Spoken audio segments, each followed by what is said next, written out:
Hi everyone, I'm going to share another example of my Economics 101 gut check in response to some of the new policies that are being put in place.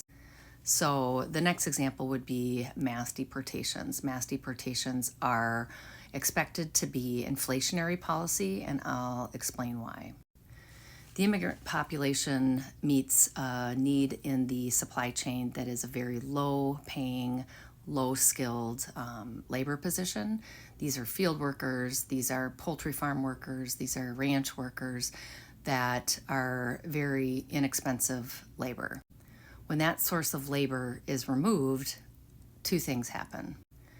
The first thing is supply chain disruption. So if there are crops in the field, there are cattle that need to be moved, there are chickens that need to be moved, handled.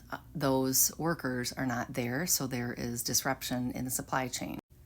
That leads to a reduction in supply, and when supply goes down, there's scarcity, and due to that scarcity, the prices will go up because there's less to go around. Same response that we're seeing with the chicken or avian flu, where there are fewer eggs and therefore the prices go up. So same logic applies when you don't have workers in the field getting the crops out to supply the goods.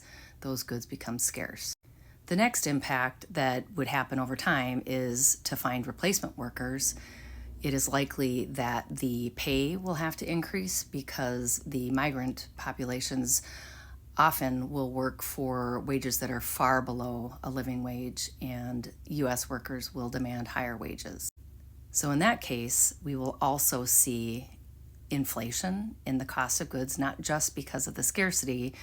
If they can increase the supply because of the cost of the labor, that price will go up and consumers will now be paying higher prices.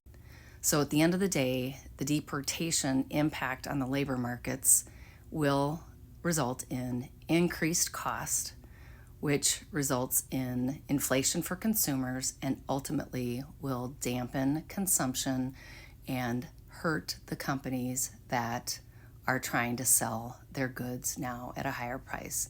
In many ways, it's similar to the impact ultimately on inflation and consumption that we would see with tariffs.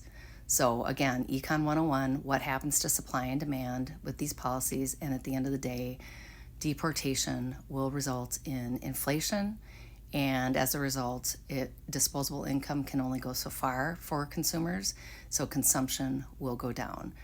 Therefore, the companies involved will not perform. I hope that helps.